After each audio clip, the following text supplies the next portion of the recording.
Moving on to F2, consider modifications to the city's rail policy to allow elevated rail options and approve a 6-month trial installation of modifications to Alma Street and Ravenswood Avenue intersection.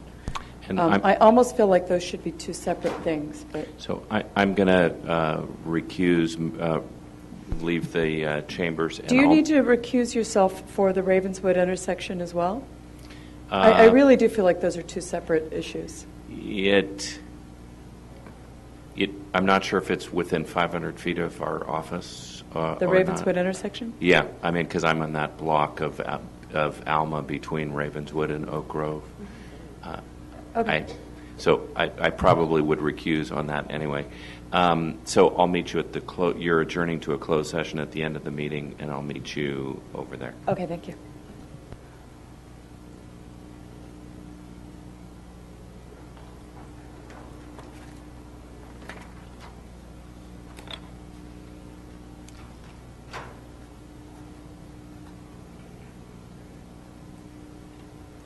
And Madam Mayor, if I can just remind you that Greg Rubens has now sat in as sitting as of counsel to you all. Welcome, Mr. Rubens. And Nikki Nagaya will make a presentation. Thank you. Good evening, Mayor Carlton, members of the council. So I'm Nikki Nagaya, the city's transportation manager. Yeah, I can barely hear you. We'll switch mics. Okay. There we go. Thank you. It's a little better. So as I said, I'm Nikki Nagaya, the city's transportation manager. So with respect to time, we're going to try to move through the presentation pretty quickly so we can get to questions and discussion. But in essence, we're here tonight, as Mayor Carlton mentioned, for a twofold purpose. The first of which is to consider changes to the city's rail policy in relation to grade separation alternatives. And we'll go through this in a little more detail as we go through the presentation. The second is to evaluate near-term modifications to the Ravenswood crossing, including options to modify the Alma-Ravenswood intersection. So this is coming to you tonight on the heels of a very unfortunate collision at the rail crossing that you're all very familiar with. So we want to be sensitive to that conversation as well and send some thoughts to Ms. Kuh's family as we go through this process. But in terms of the rail policy and the position statement, we'll start there. This is something that the council adopted in 2012 and outlines the city's position on the rail alignment and passing tracks and the Caltrain high-speed rail blended system. So the policy currently states that only at-grade or depressed or lowered rail would be considered within the city, and there's a statement of opposition related to passing tracks through Menlo Park. So the prior grade separation study that was done in 2002 to 2004, we're just going to highlight a few key assumptions. So the first of which, at that time, there were plans to expand the rail alignment to 4 tracks. So that's assumed in all of these alternatives that we'll go through. There were 4 alternatives that were studied, and the other important point is that we were only looking within Menlo Park at the time, and so we're holding the elevation at Atherton at roughly the Watkins crossing at the north end of the city, and on the south end at San Francisco Creek at the Palo Alto boundary at their current elevations, and only varying the rail within Menlo Park.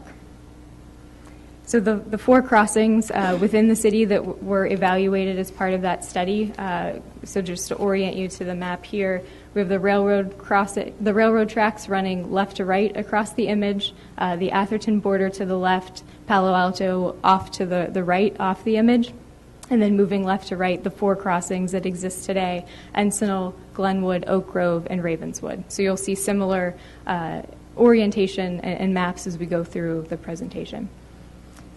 So that study really looked at 4 different options. So we're going to, again, go through these pretty quickly. So the trench option, where you would lower the railroad tracks and elevate the roads. An overpass option, where you keep the tracks at grade and elevate the roads up and over. An underpass where you keep the tracks at grade and lower the roads below. And a split option, where you get a little bit of elevation to the tracks and a little bit of lowering to the roads to maintain the separation between the two.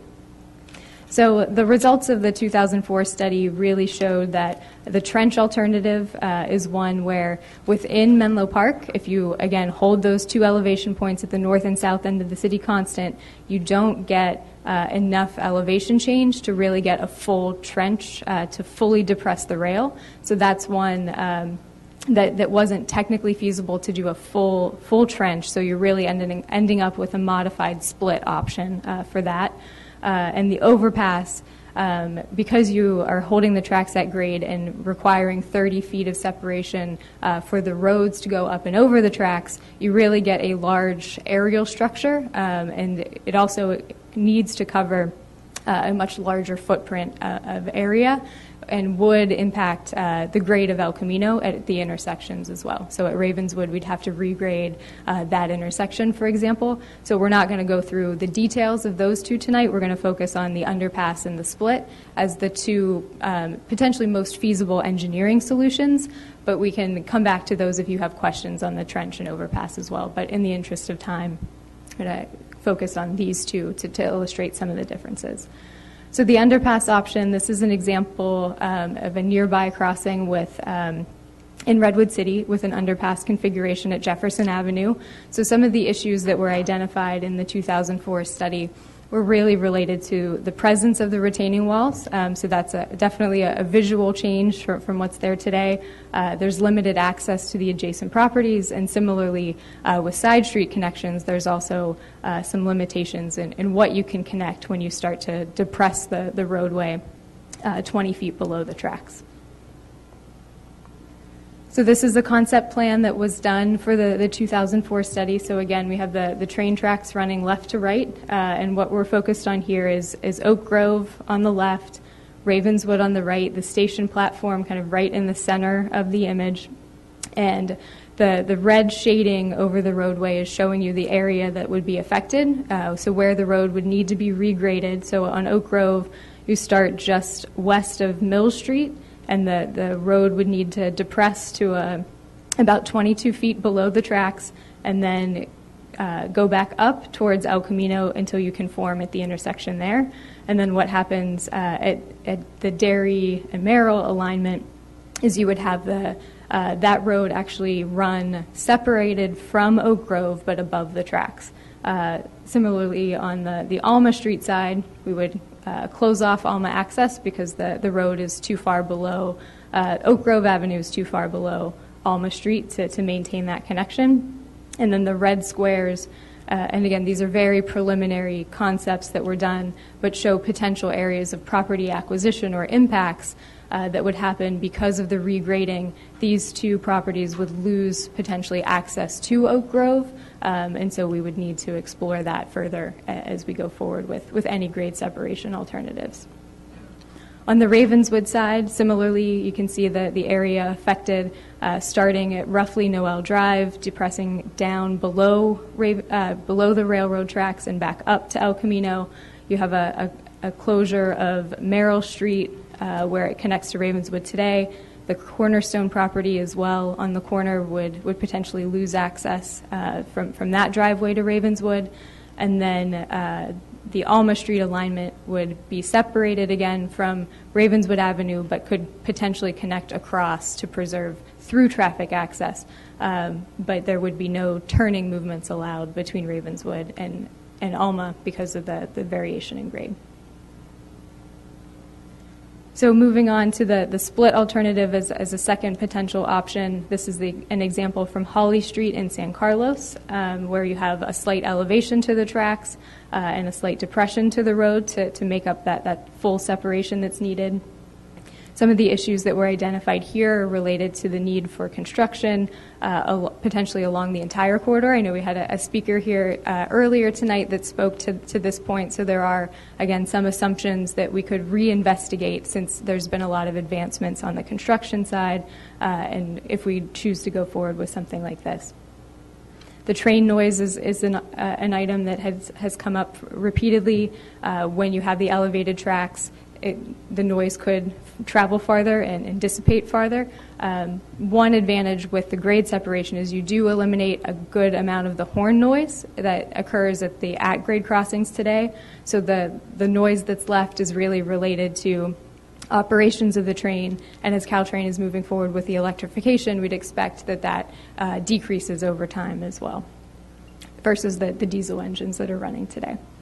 And finally, one of the advantages of a split alternative is we do preserve the side street and adjacent property impacts better than some of the other options. And that's shown a little bit better on this particular image. So similar to the last graphic, you can see the rail running left to right, Oak Grove on the left side of the image, and Ravenswood on the right. Again, the red indicates areas that are affected and needing to be regraded, but what you can see is that the area of work is slightly smaller than the underpass alternative. You have less depression underneath the railroad tracks because you're elevating slightly, and then you're able to maintain a full access intersection at Alma and Ravenswood, at Merrill, at the Cornerstone property, and on the north side, at Oak Grove, you can maintain the Dairy Lane and Merrill Street connection, and as well the Alma Street connection, and then limited property impacts and acquisition would be needed with an alternative like this. So coming out of that 2004 study, just a few points on what has been done since then. The main thing that we want to highlight here at this point is really related to Caltrain modernization planning and the high-speed rail blended system planning. So there are, at this point in time, 5 options for passing tracks that are still on the table between Caltrain and high-speed rail. Only one of those 5 includes a passing track in Menlo Park, and that would potentially include adding a third track within the city. So the other 4 do not currently, as proposed, affect Menlo Park. And then bringing us back to 2012, we've come full circle now back to the adoption of the rail policy. So that's, as we move forward, what we're here tonight is that council, we're requesting that council provide direction on possible changes to the rail policy. The rail subcommittee met on March 18th and had a discussion around this, specifically with the potential to allow elevated rail alignments, either partial or full elevation, so that we could potentially better maintain local circulation with grade separation, but there's also the need to balance design and aesthetics, and that's something that we need to vet as we go forward with any grade separation projects.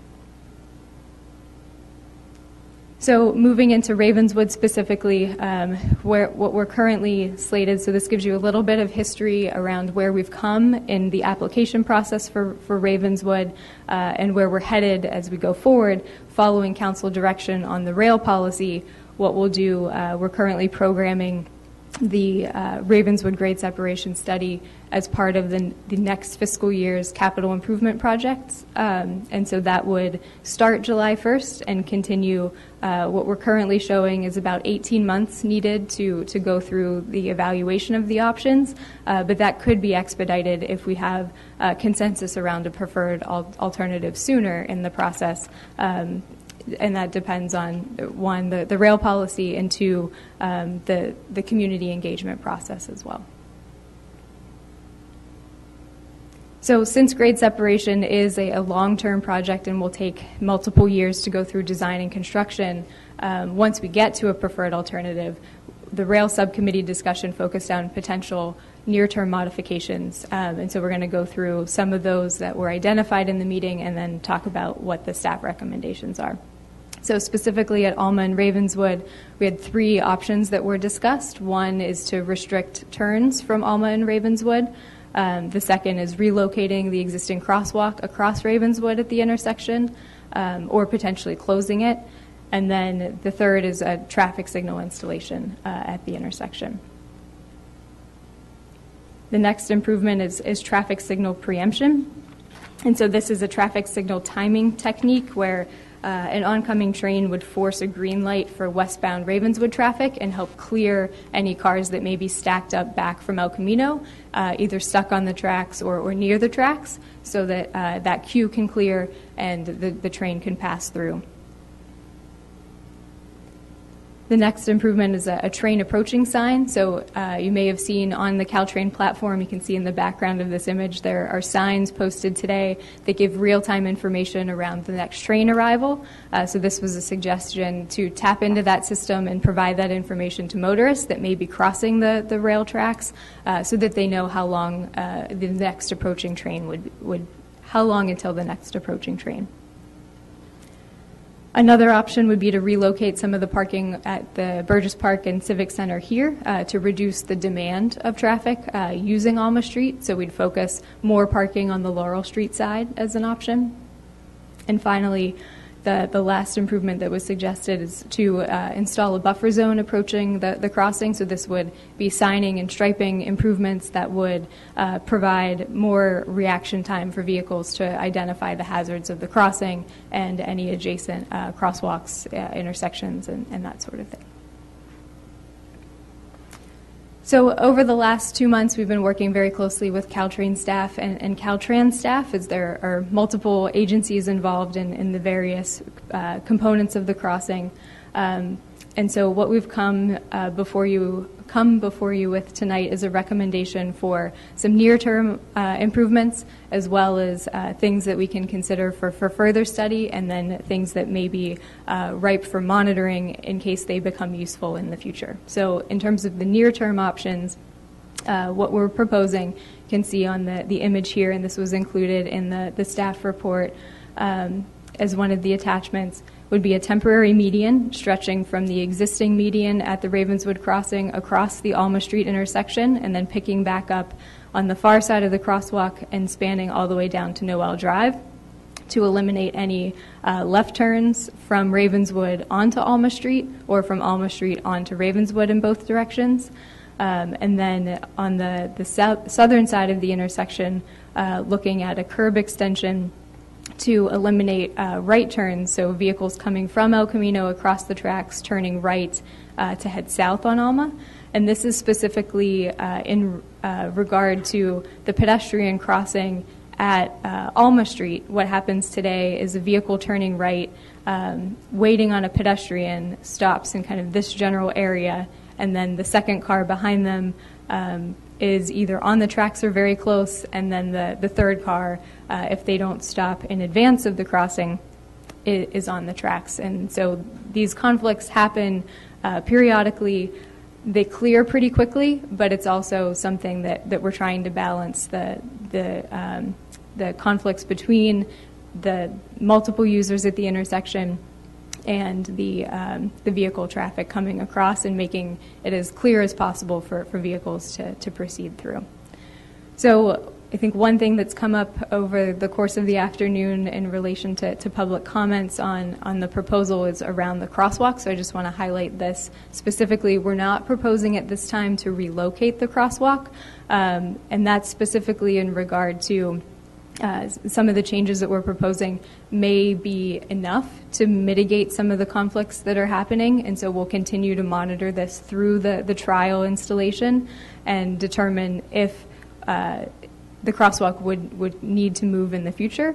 But it also presents some issues for bike traffic, and so this was brought up during the rail subcommittee meeting, where bicyclists coming south on Alma, if the crosswalk is eliminated, have no way to get across the intersection and no way to get to Noel, to the newly relocated intersection, unless they ride wrong way down Ravenswood. And so what we think can happen in the 6-month trial is, if we continue to see conflicts, we can more effectively message and get a bike detour route in place that may route bicyclists away from Alma and onto Laurel Street, for an example, but message that in a way that gets people to a better location and eliminate some of those wrong way riding concerns that may happen if we go out and do this fairly quickly.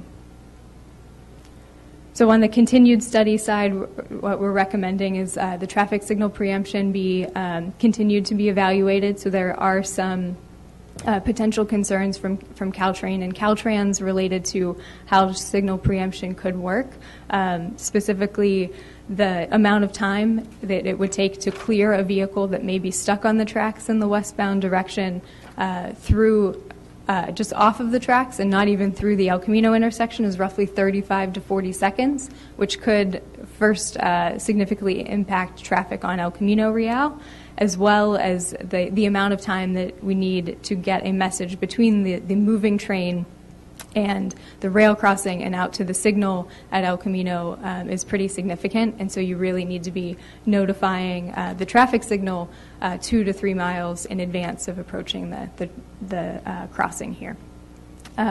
Additionally, signal preemption takes precedent in the signal operations, and what it causes is essentially blacking out of the pedestrian signals. And so if you're in the middle of a signal cycle when a pedestrian's crossing the street, it will also force that pedestrian call off, and someone who may be crossing the street, for example, if you're crossing Ravenswood and the preemption call comes in for an approaching train to try and clear that queue, what happens is the pedestrian signal goes dark, and then the traffic gets a green light. So there may be a situation where we have a pedestrian in the middle of the street, and for sight-impaired pedestrians, this is particularly troublesome. And so what we want to make sure is we can find a way to design the signal so that doesn't happen, so that we can make the intersection safe for all users before we install any preemption system. And finally, in the monitor for future use category, the train approaching sign. So this is something we talked closely with Caltrain staff about, and the signs that you see on the platform today that display the time till the next train arrival aren't necessarily at this point in time reliable and accurate enough to be providing that information as a fail-safe mechanism at the rail crossing, because we don't want to be posting information that says next train in 15 minutes, and have that be incorrect and have an incident occur because someone was not anticipating a train to come for a certain amount of time. So that system really needs to be fail-safe before it can be used in that sort of instance. So just to wrap up, we have two requests before you tonight. One is to provide direction on the rail policy modifications, and secondly, the near-term modifications to Alma and Ravenswood intersection. And with that, we'll turn over for any questions, and also just take a moment to introduce. We have Mark Simon here, who's the Executive Officer from Caltrain for Public Affairs, so he's also available for questions as well. Thank you. Thank you very much. Councilmember Key? Great. Nikki, thank you for that presentation. Wow, a lot of info. And I do have a lot of questions, but I know there are people in the audience that want to speak, so I will hold my questions. And I do want to say thank you to Mark Simon for being here at 10:23 still, and I will have questions for you as well on both topics. So thanks. Okay, Marcia Abramowitz. And after that, Mike Brady. Hi, I'm Marcia Abramowitz. I live in Felton Gables. And Mayor Carlton, you are absolutely correct. We have two issues here being presented together that really should be separated. And the Ravenswood crossing absolutely needs to be addressed. Safety needs to be improved. However, that is something that should be considered separate from our rail policy. As you heard, many years of study, conversation, discussion, arguing, data, all kinds of stuff went into the creation of that rail policy in 2012. And just listening to you talk about water, I mean, just imagine that multiplied. I mean, what went into the development of this rail policy, which was all about putting Menlo Park on the map with our feelings about high-speed rail and about not wanting to divide the city, especially in the middle of residential neighborhoods with elevated tracks.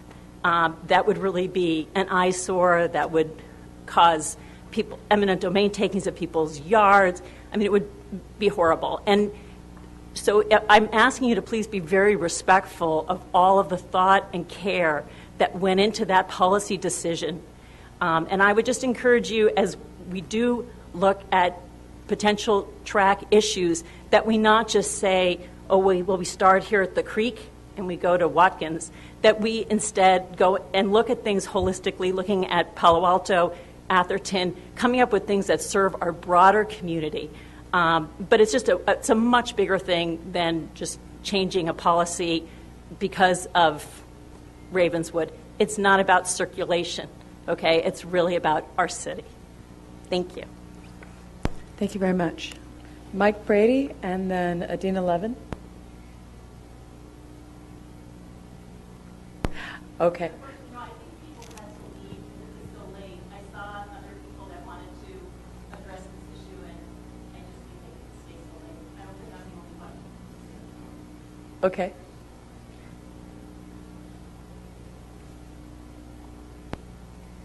Good evening. Just hold on. Sorry. Can you start her time over? I just wanted to clarify something. You're Mike Brady, right? No, he's left. No, he's left. Okay, that's what I was making sure. Okay, Adina? Oh, he was giving thumbs up. I was seeing movement, and I was just making sure. I apologize. Okay, Adina?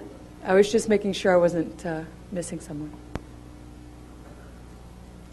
Good evening, council members. Adina Levin with Friends of Caltrain, a Menlo Park resident, also on the Transportation Commission, but the Transportation Commission did not look at this, so I'm talking with those first two hats on. So first of all, regarding the rail policy, I do think that the staff, the recommendation to loosen that restriction and be able to consider feasible alternatives, potentially including the split alternative that earlier studies show have less property taking impacts and better street connectivity. Being able to study those reasonable options, I think, is a good for Menlo Park, and I urge you to change that policy. I did, hear the previous speaker talk about the earlier policy was designed to oppose the earlier four-track, completely elevated, overkill, non-blended system, but now Caltrain and high-speed rail have a compromised blended system, less impacts on Menlo Park, and now we can look at what's best for us as opposed to fighting something that is no longer happening in that previous form. And one of the potential benefits of that alternative is that it allows for better cross-connectivity. And for that reason, I would urge you to not consider and deprecate the alternative to move the crosswalk at Alma and Ravenswood. In terms of Caltrain access, well under 30% of people get to the Menlo Park Caltrain station by driving, and most people get there by walking or bicycling, and creating an unsafe route for bicycling is really kind of heading in the wrong direction from our city's Complete Streets policy for the many commuters who are going to SRI and our other employees. So I urge you not to consider that it has side effects that, where the cure is potentially, creating more problems than it's actually solving. And lastly, back on the policy, we still do have the policy to not consider a three-track passing track. As staff mentioned, there are 5 options being considered, and what that passing track would do is allow more frequent service. Caltrain trains are crowded. We are eventually going to want more frequent service, and the blending of Caltrain and high-speed rail will give us more commute service, more frequency, and we wouldn't want somebody else saying, hey, we're not going to do it, you should, and I think that we should put that back on the table and consider it as it comes. Thank you. Thank you very much. Elias Blowie?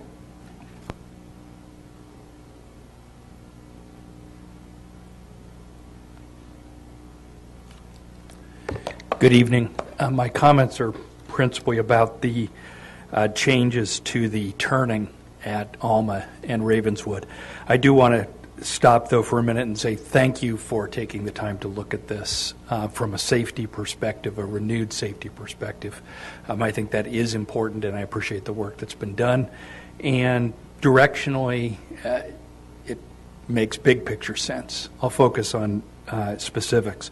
This is against a background that more than 30 years ago, I was a commuter through the affected intersection in 2 different ways.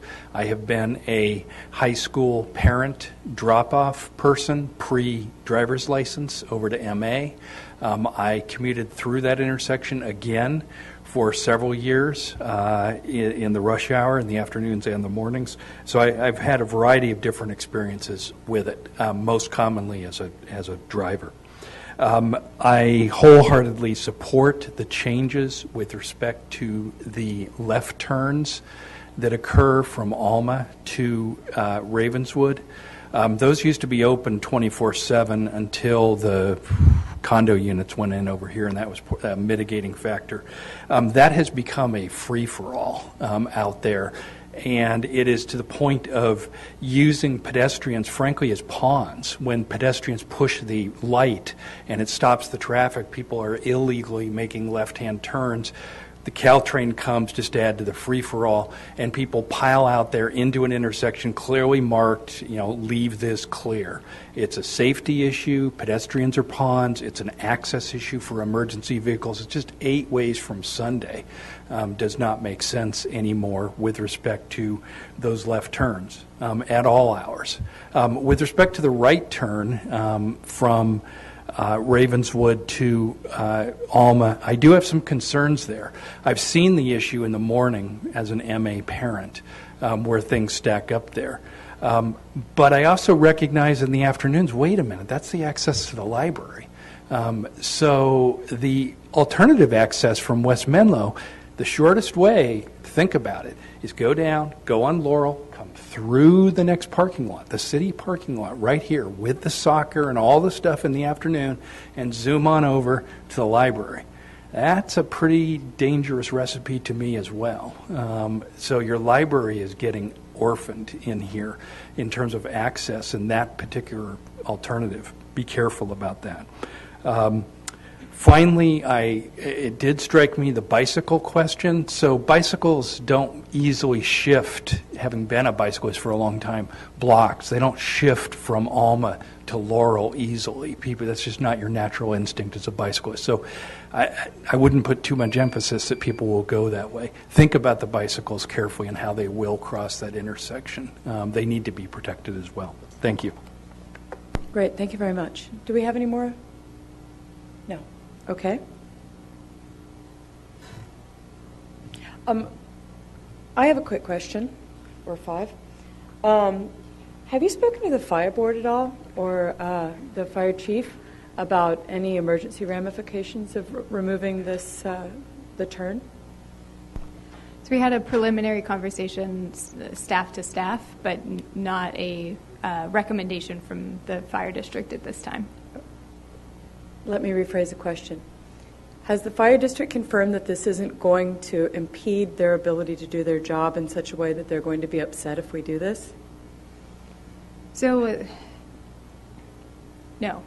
Okay. So they haven't taken an official position. We've only floated the concept with them at this point. And when you floated the concept with them, what did they say? So they took the recommendations, but we haven't gotten feedback in terms of their support or lack of support at this point. Okay. And also to confirm, because I thought I understood you say this, that a previous speaker had discussed the inconsistencies from documents from 2002, and as I understand it, that's because technology's changed, and thus some of the roles that Caltrain has changed, and that's how it's evolved. And they're not consistencies; it's just an evolution of transportation technology. Is that correct? So I believe that he had spoken earlier, Mr. Van Pelt, about both some inconsistencies in the document between different sections, as well as things that may have evolved technically and on the engineering side related to construction. So if we're going forward with the Ravenswood grade separation study, What we would do with any updates is make sure that, number one, we're using the latest and greatest inputs from Caltrain in terms of what's being assumed for the corridor, as well as those things are cleaned up in a future version. Okay. And someone mentioned if you raise something, the sound carrying. I also remember in a previous conversation someone pointing out that if it was raised, they wouldn't need to blow their horn because they're not needing to blow their horn for crossing. So it would actually become potentially more quiet with trains not blowing their horn if it was raised? Correct. It would eliminate the vast majority of the horn noise. There's still few occasions when the conductors use discretion to blow the horn if there's an obstacle on the tracks. It couldn't be a vehicle if they're grade separated and at the station. But the numbers of times that they're blowing the horn would be vastly decreased. Okay. And would the raised tracks lead to eminent domain issues where we could potentially be forced to take people's land? So the grade separation study in 2004 did identify potential property acquisition needs or lesser than acquisition, but access implications. So you may have to look at cases where properties would revise access, move it to a side street or things like that. That's consistent across all of the options. But from our preliminary review, the split option where you do some elevation to the tracks and have some depression to the road underneath the tracks has the least amount of property acquisition from that preliminary study. So that's an advantage of the trade-off between considering rail elevation and having less impact on the private property side, as well as being able to maintain some of those local street connections. Okay. And I saw from somewhere, I think from Alex a month ago, a piece of paper that showed a study that had been done by Caltrain that outlined this is how much it would cost to tunnel the whole thing from the creek till Fifth Avenue, and this is how much it would cost to raise. You have that? Yep, we have. I just thought that was interesting to have. And I'd like that to also be made available to the public so that people can see as we go through these and you look at the different options, the different potential costs as well. Thank you very much, Jesse. So those are my train questions that I have initially. I will, do you guys, I feel like I want to talk about train and then talk about the other because it's kind of mixed in together, but I'll pass it to Councilmember Key. Thank you. Okay, so Nikki, thank you for that presentation. And I know Marcy spoke to why are these both here together, and sometimes timing is of the essence on some things, and I would say that the rail subcommittee looked at these two issues as separate issues, but it was something that we took up because we have a grant out for grade separations, and of course the Ravenswood issue, the tragic accident that we had. So they were two issues that were talked about, and we felt it was important to bring them back to council and get direction. So I'll start with the direction on the rail policy modifications. Rich and I are both on the rail subcommittee, just so people know. And part of the grant proposal that we have requires, can you just talk about that? It requires us to study certain things, and part of it is the grade set. Can you talk about that, Nikki? Sure. So you're correct. The grant that we have received from the San Mateo County Transportation Authority is for about $750,000 and would get through a project study report. So that's essentially the conceptual planning, the community engagement, get us to a point of a preferred alternative, and do some preliminary engineering around those options. So the requirements of the grant are to study at least one option that's consistent with the blended system approach. And so, as we mentioned, that does include one option within High Speed Rail's current proposal for a passing track in Menlo Park. It doesn't specify anything related to elevation specifically, but only the need that at least one option needs to address the width that would be required for that third passing track. And then would you mind just putting back up, I mean, there are a couple of things, and Mark Simon is here tonight, and I do want to ask you a couple of questions as well, but When we're looking at the rail policy modifications, one of the pictures that you had earlier up was the property. And I just want to highlight when you're looking at different recommendations, the property acquisition for the split alternative is much less. Correct. And it provides access to many more of the adjacent properties than if you were to do something else. Right. So the image on the screen is the underpass option. So this is if the rail line was to stay at grade and the roads are depressed below. At Ravenswood, we don't have property acquisition, but we do have street closures or connections where at Alma, for example, the street would bypass over Ravenswood but would still connect across. On the Oak Grove side, however, we would potentially have properties where access would be completely eliminated by the grade differential, or access would need to be reconfigured, as well as street connections breaking across Oak Grove. And the other thing that's, I think, important to note, we do have several properties under consideration for redevelopment within the area in question. And so, for example, at Oak Grove, and Derry, this is the area that would be potentially redeveloped under the 1300 El Camino project. And so this access change could impact that property as well as the Roger Reynolds nursery on Encinal.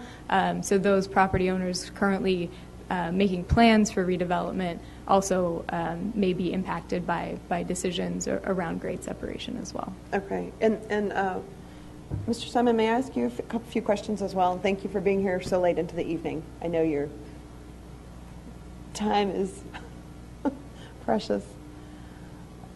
Good evening. Good evening. It's my pleasure to be here. Thank you. Would you just mind talking to us about kind of the process of us working with Caltrain to look at some of these concepts? I mean, specifically, in the past, Menlo Park has had no grade separations because the community has never come together on how to make this happen. And I know if we worked with you that's something you're very familiar with and you've had experience in other communities. Yes, thank you for the chance to talk about this. It's important, I guess, to note first that Caltrain is part of a consolidated agency. That I work for 3 agencies, including Samtrans and also the Transportation Authority. So between the two, Caltrain and the TA can get very heavily involved as partners in the community in both funding and in assisting into the design. Ultimately, the decision to build, how it's built, the contracting, all that stuff will be done by Caltrain. The TA is a major funding partner. And it wouldn't be all that different really than the kind of collaborative work that we've been doing with Menlo Park's excellent staff on the Ravenswood issues, obviously in a much smaller scale in Ravenswood. But to use as an example, the San Bruno grade crossing, grade separated three major thoroughfares in San Bruno. It was a major effort, 7 years in doing, from design to completion. It's a $150 million project. But it also eliminated what was ranked by the California PUC as one of the most dangerous grade crossings in the state. So there's a real opportunity here to partner, but it starts really with the willingness of a city when you're seeking the funding. We require at the TA that there be a sponsor, and the city would have to be a sponsor. So it would have to indicate that it wants to do this and that it wants to do a specific kind of project that would A, meet the Caltrain safety standards, and B, meet all sorts of other standards regarding feasibility. Okay, bless you. And cost, you just mentioned actually that the San Bruno, there were 3 done for $150 million? Yes. I hear numbers of $150 million per crossing. Well, I think what you're hearing is $150 million per project. So we think of the San Bruno grade separation project as one project, but it grade separated more than one street. And in the case of Menlo Park, when they're as close to each other as they are, if you decide to elevate the tracks, it would essentially be one project that would affect all those streets. Obviously, there are other ways to go. If you decide to go road under only, the cost is less, the cost is different, the nature of the project is different as well. Okay. So if we're looking, and also, I mean, I'll just confirm with you, part of the grant, in order to even get the $750 million to study this, do we need to study some sort of grade separation? Well, the purpose of the grant was to study grade separations. Right. So, I mean, if we as a community said, no, we're not going to do that, we're not going to look at any separation, we want it to be at grade levels, then that grant money would not exist. Well, I don't, I'm not sure I'm able to answer that question. I would think that the $750,000 is essentially for alternatives analysis and study, as Nikki described. So I suppose at the end of the process, you could have spent that money and concluded you don't want to do a grade separation. It wouldn't seem... But it was my understanding when we applied for this grant that we actually had to have a portion in there that said we were going to study the separation.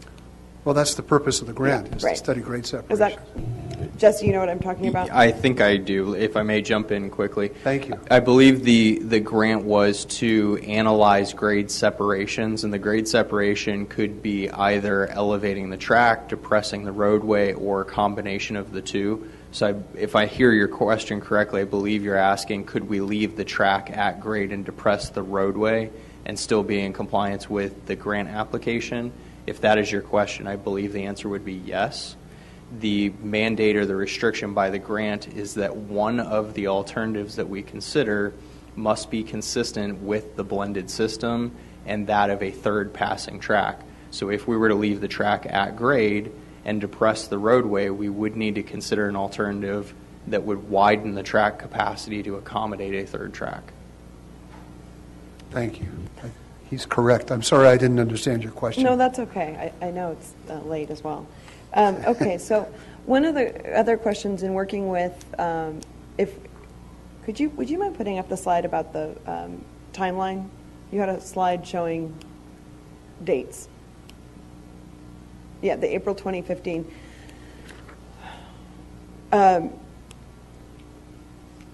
In looking at this, I'm not sure why it says April 2015 because we've clearly passed that. So we have finalized the work plan with in working in collaboration with Caltrain's technical staff, and so that's been completed. Our next step is to provide the council provide direction related to the rail policy, which will inform which alternatives we were to move forward into the alternatives analysis and the project study report. And that process, once we have direction from the council, could start as early as July 1st with additional staff capacity coming on board and the programming of the grant into the next year's CIP. Okay. And one of the things I had been asking Marion Lee was about working with Caltrain and what, if we went forward with this, how you would be able to help us because we are, as you've heard tonight, we have a capacity issue. So can you talk about that, how we could work with you? Well, we're the railroad technical experts. We would provide extensive interaction with your staff. Again, if you look at the interaction we've had over the Ravenswood, the interim proposals, that's sort of a microcosm, I think, how we would work together. We have built grade separations. We know how to do them. We've built both road under, we've built elevated, and we've done the kind where you elevate slightly and go road under in San Bruno and in San Carlos and in Redwood City. So we have a lot of expertise. We have a lot of people available. We have a history that's available. So we would expect to work very closely with your staff and be a significant assistance to them. And you'd also be able to help out with public outreach and things like that? Absolutely. As you did in San Bruno? Absolutely. We did, most of the public outreach we did was related to the construction project itself once it was started. But there's no reason for us not to. We would want to be a partner in helping people understand what's going on and what the alternatives are and really vetting them in the community. Okay, yeah, all right, thank you. And I agree with what the mayor said earlier about separating these two issues, so I'm happy to just ask staff a few more questions about this issue and then move on to the Ravenswood Alma. So thank you. Okay. Let me add. Yes. The issue of outreach is one that I'm directly responsible for, so I can commit to you that we would do that. Great, good, thank you. We appreciate that. And in looking at just to let you know, council colleagues, Rich and I met on this, and we had we had many people from the public that came to speak at the rail subcommittee meeting, and I think most of the comments actually were on the Ravenswood-Alma, but we did have some on the split that we're talking about right now. And part of what we thought was important was to just study it. I think, like anything, whenever you look at an environmental impact report, you study the worst case scenario and you study things that you probably are not going to do, but you need to study it. And in this case, I think studying something is important because we're certainly not going to go back and redo an EIR. There are no funds for this. And the other thing I wanted to point out is Menlo Park was quite lucky and fortunate, I would say, in even getting this grant in the first place. It was very competitive, and it's just, we were fortunate to get this. And so I would hope that we would be able to move forward in this process and not squander an opportunity that we have been given. Councilmember Otake. Okay. I'm going to sort of combine my questions and commentary because it's late. There's a couple of things. So, first of all, we are not deciding tonight any particular alternative for a grade separation. What we're deciding tonight is how to modify the current rail policy so that we can study a couple of different alternatives. Is it my understanding those alternatives are either, for example, will be focused on one intersection, Ravenswood, not unlike the previous studies, which are, Ravenswood, Oak Grove, Encinal, I think 4 intersections, I believe. What we're doing is we will be focusing on the Ravenswood crossing itself, correct? So I'm glad you brought that up. That is part of the discussion that arose during the subcommittee meeting. The grant that we received was primarily focused on the Ravenswood rail crossing intersection. However, there was discussion surrounding should we apply this treatment throughout the corridor and look at the other alternatives. Please jump in, correct me if I'm wrong, Councilmember Keith. And also, would that apply to a modification to the rail policy, which leads into if the change were to elevate the track system, that would affect all 4 crossings. So these 2 items are tied together. If there is a change to the rail policy, then do we want to expand the grant and look at look at all 4 of the sections for alternatives, or do we want to stay focused just at Ravenswood? Okay. Can I piggyback in that? Yep. I mean, that's Sure. Absolutely correct. And one of the things that we discussed is the fact that we do have some very preliminary drawings, I guess you could say, that you've been showing this evening. And I guess Kent Steffens was here at that time. And so we have preliminary things that it seems like we could utilize so that we, to make the money go farther, basically. Mm-hmm. And so it is a question of could we look at more than one intersection with this to create some better traffic flows in Menlo Park and safety for everybody, for the cars, the pedestrians, and cyclists. Okay. And the only elevated alternative that we would be looking at would be the split alternative, correct? Or is there a higher than split alternative? So that's correct. The split alternative is really the only one involving rail elevation that's feasible. So if you, again, hold those 2 elevation points at the northern and southern city boundaries, you can't get up to full elevation of the rail anyway to get the required separation between the roads and the rail. So we'd really need Atherton's buy-in to look at a full rail elevation because you'd have to start at roughly 5th Avenue in Redwood City. And that's not something that we're proposing as part of the right, grant. Exactly, and it's something that I know I would be opposed. So now, the actual changes that are being proposed for the to the policy are on are marked on page 269. Is that correct?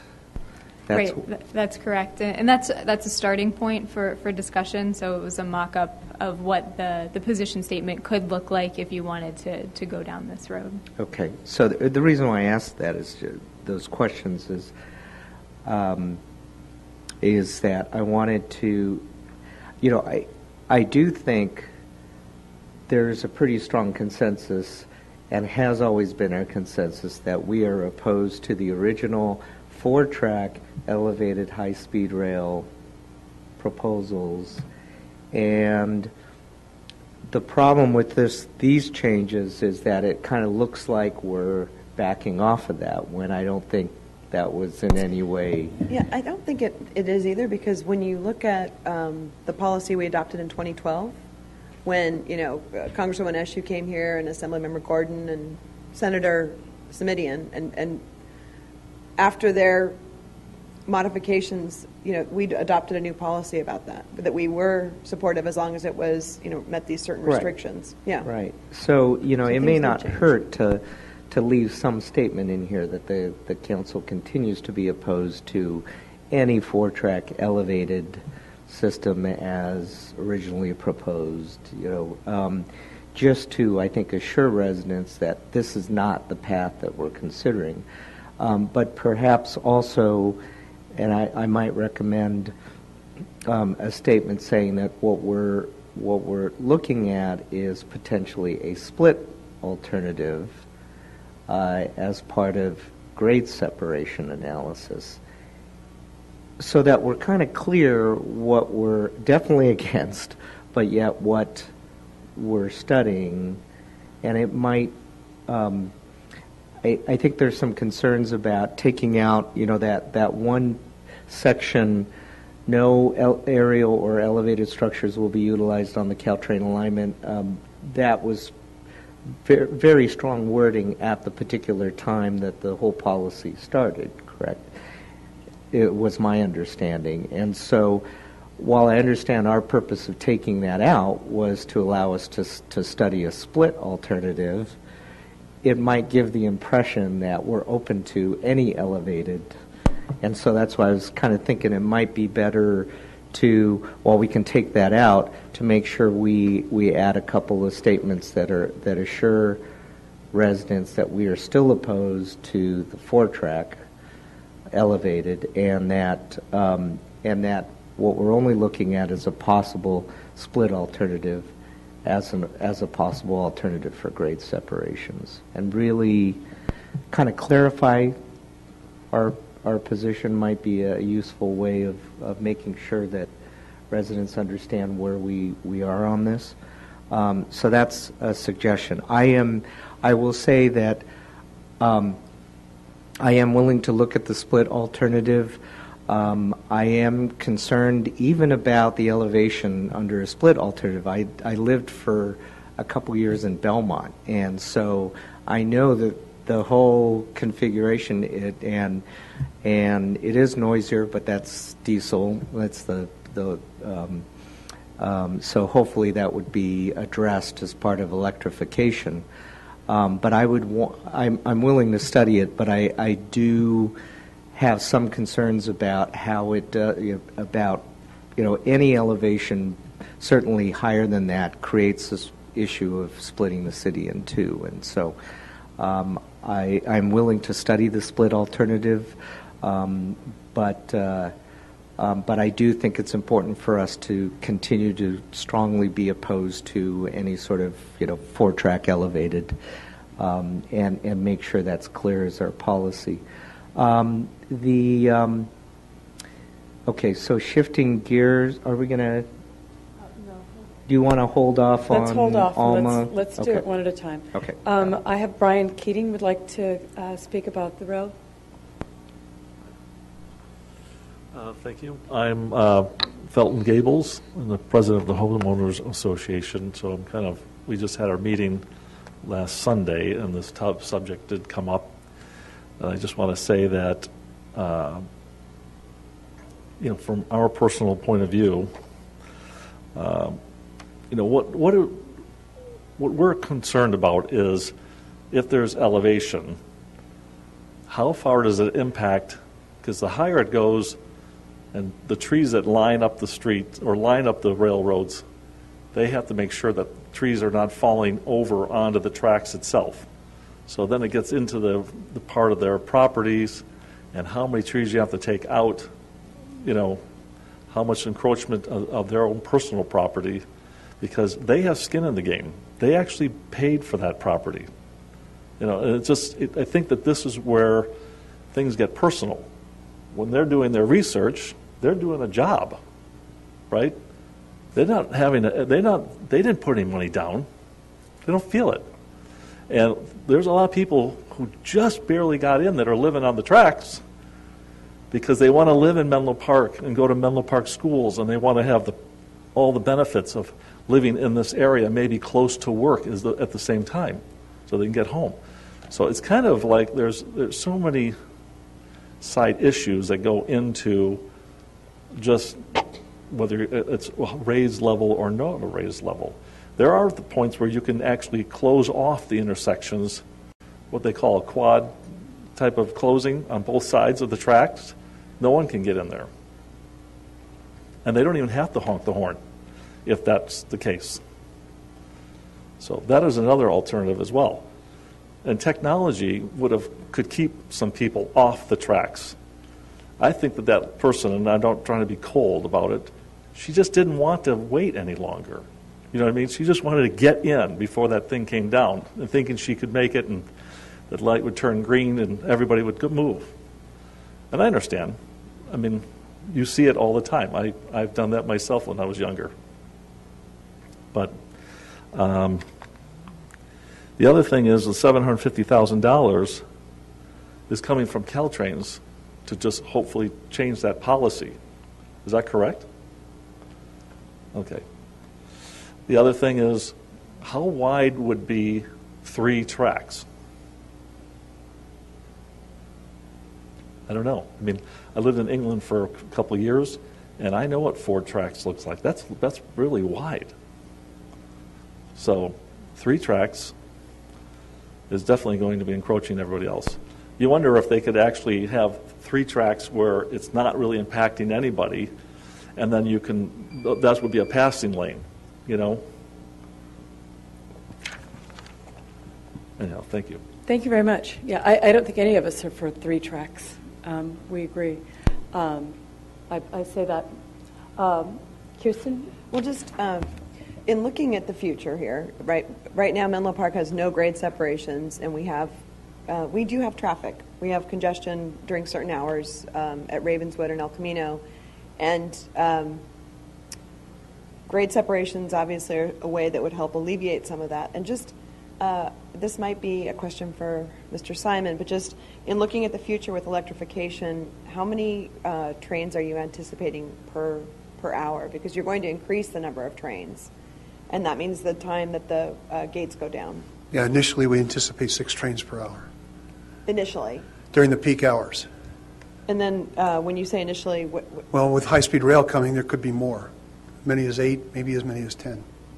And currently per hour there are how many trains? 5.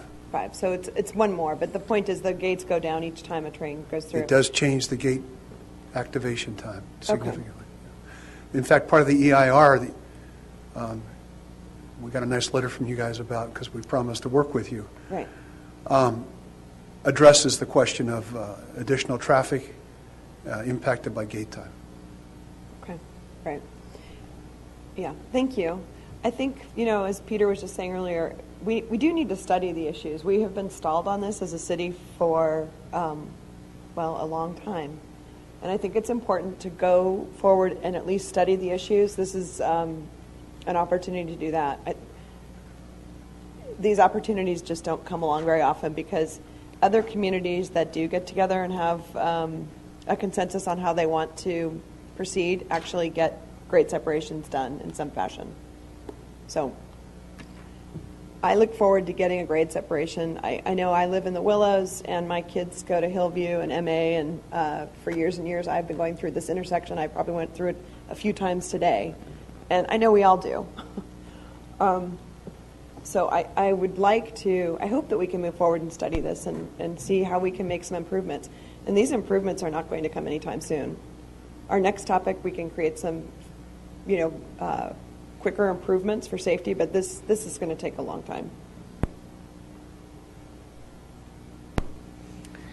So if I may ask, how can we, I concur that, we do need to study a grade separation. The fact that this grant is here is an opportunity for us to do so. I do think there's a safety imperative for us to look at it, and I'm comfortable with studying, even though I'm very skeptical about a split alternative. I certainly think we should study it as well. So, because it's late, I'm trying to figure out, are we supposed to wordsmith the change to the city policy tonight, or can we provide guidance and delegate that back to the rail subcommittee to make the changes to the policy?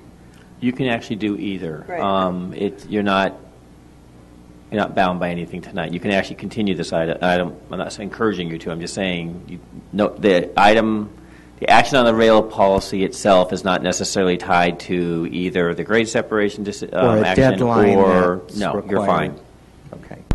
So I think we're so okay? close that we can probably do it tonight. Figure out the wording. I think you had some important wording that you wanted to incorporate, and I imagine that our esteemed counsel, Mr. Rubens, heard that and probably can wordsmith that.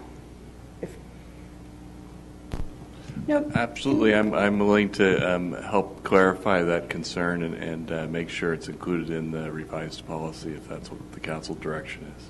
So let me ask you a question. I'm the newbie here in relative terms. And when all this began, we had a policy against elevated rail options. We had said we'd taken a position that this isn't what we wanted. I've spoken to Steve Schmidt and a number of other people who very eloquently explained why they feel that they've changed their mind and that they actually like the options of studying. Now, again, we're not making a decision that we're going to do anything. We're just studying to see what happens. We might study it and say, that's dreadful. We might study it because we're not studying one thing. We're studying a variety of things. And so I'm curious because I've heard the answer from a number of other people, past mayors, and why they feel like it's okay to study this. They've changed their mind. I'm curious, you and Rich as well have changed your mind from the previous position the council had. What was your thought process in making this change? I think it's important to move forward on projects, and we're never going to get anywhere if we can't just study things. If we're afraid to even look at things, that is a problem. We're not going to necessarily, we don't know what we're going to do, but the point is just to move forward and look at this and study it. I've seen the other communities that have, we all have, the other communities that all have grade separations next to us, adjacent to us, up and down, farther away from us. And it's just time for Menlo Park, I think, to take a stand and move forward with a study. And that way we can look at it and we can have all the residents from Felton Gables, from Sharon Heights, from Willows come and make comments on the study. That's the next step after we actually get some information. I am okay with studying elevated option, but I agree that it's good just to clarify that this does not mean that we would in any way, shape, or form agree to have the 4-track elevated track, that we've said before. So I think I think Peter was right on with that, and I agree with. We Peter can certainly. We need to make sure that stays clear. Yeah. I agree with you. Read back that statement if that's helpful. Yes. So what Councilmember Otaki had said was that the council continues to be opposed to any 4-track elevated rail alignment consistent with the prior rail policy. So we can add that as a bullet point. Sounds good to me. That sounds great. Yeah.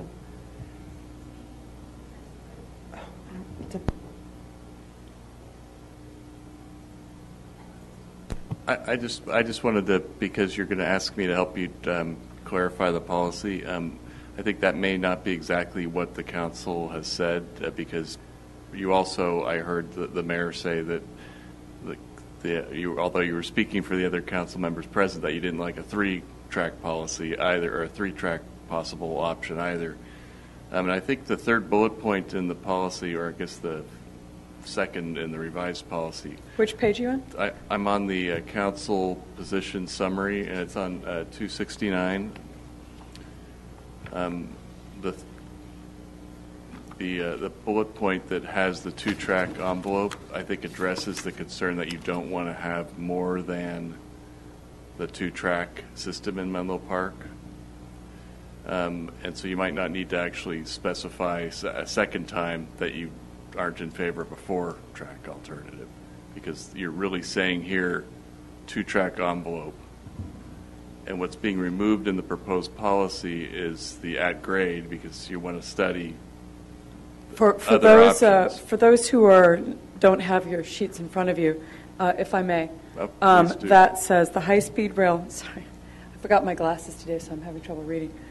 The high-speed rail within Menlo Park should be either in a 2-track envelope system and stay within the existing Caltrain right-of-way. Yeah, so I guess the either might be a word that should be removed when we, because of because the or was removed later in the. I agree. I need to be closer. Sorry. Okay, I'll get closer to the microphone. So I think there might be a little typo there. We can need to delete take out the word either. Yeah.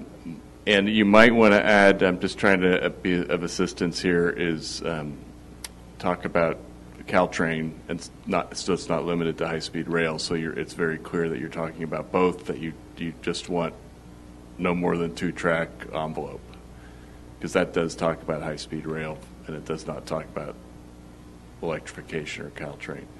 So I think that probably would be clarifying, and we can read that out before you actually adopt the policy, but this is just for discussion. And then on the no aerial or elevated structures provision above, to be clear, I was listening to the council, and it might be that on that bullet point we could bring that back in, but limit it to the city of Menlo Park, to say that you don't want aerial structures unless you agree to it at a subsequent date. Does that make sense?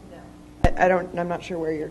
On the second bullet point that's been deleted, the one that's been deleted on page 269. And what was yes? It's totally been stricken out in the proposal before you. So what I was suggesting, and this is just a suggestion, is you might want to say no aerial or elevated structures will be utilized in Menlo Park unless requested by Menlo Park, so that you're making it clear that in the future you're only going to consent to it if it's something that's been studied and something that is affirmatively agreed to. Okay. But is a split alternative considered an elevated structure? Yeah, it would be. So we wouldn't add that back then? I guess he's saying for clarity. I'm just trying to assist and get the point that I'm saying if you want that point to be clear in the record, that you're not consenting to an elevated structure without our prior approval. Yes, you could modify that second bullet point that was stricken and just say no aerial or elevated structures will be utilized on the Caltrain alignment in Menlo Park without the subsequent request or consent by the city of Menlo Park. Okay. I admit I have to make that. That's a little awkward, but we can clarify that. I could go either way on that. I think that's stronger. Yeah. I'm looking at the last bullet that says the strategy is to work cooperatively with the blended system planning efforts while preventing an at-grade or elevated 4-track system. I think that's sufficient. Well, that's why I don't know why you would add in more stuff that has already been deleted. We don't need it. Right. I agree. But I have a question about it says or elevated, and that is or elevated 4-track. So it's specifically referring to the 4-track, which is what you were talking about, Peter. I mean, Right. it's there. That's right. But it's way down at the bottom. Do you want to move it? We can make it number 2. Maybe that could be moved. That's probably why I didn't notice it. So, do you want it as number 2? Because of the late hour as well. So yes, I think that's very helpful to have that moved up. Okay, so make that number 2.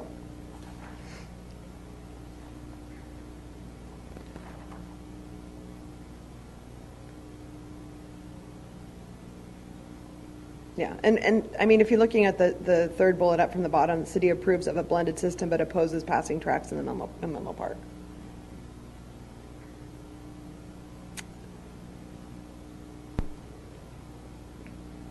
So we would have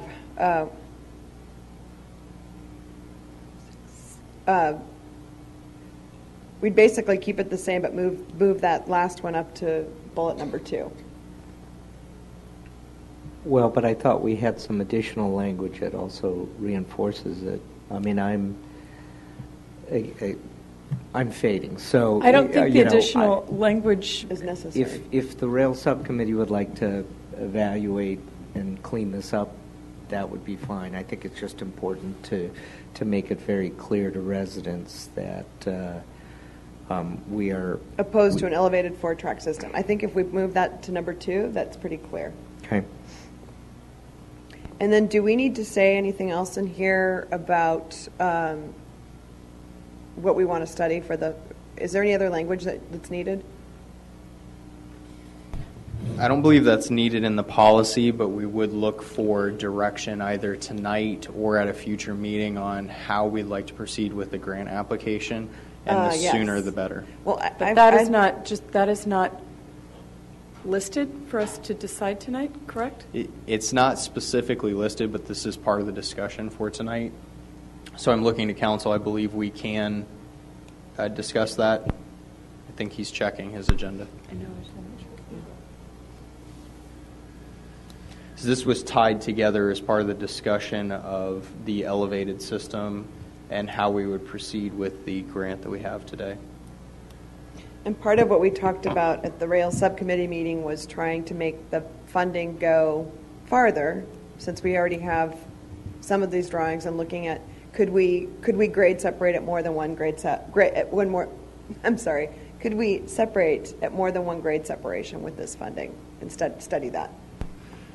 On the question about the agenda, the agenda doesn't have a decision point on the grant, but I think it's implied in this whole item that you're going to apply for a grant application, and so going forward with this, I think impliedly you're giving staff direction, but if you want to have a policy statement or a resolution on that, you would have to separately agendize that. Okay, so we can have the conversation, Yeah. but not, okay. And then we can, I guess, craft what we want it to be, and then it would just come back on. It could come back on a consent item. That would be, correct me if I'm wrong, Greg, if you are looking for a policy statement on which direction we're going to take with the grant application, but I believe you can just give us direction to say whether we're looking at the one intersection or multiple intersections without a policy statement. It's up to the council. Okay, well then I'll just chime in. I would like you to look at more than one intersection. I think it's important to look at, we have 4 in the city. Not all of them have the same traffic impacts, but we are adding housing and jobs and other developments, and I would think that it would be best to study all 4 if we can do that. It doesn't mean we're doing something again there, but at least we have the information so we can decide what we need to do. I agree. We need to have all of the intersections as safe as possible. Or at least study how to get there.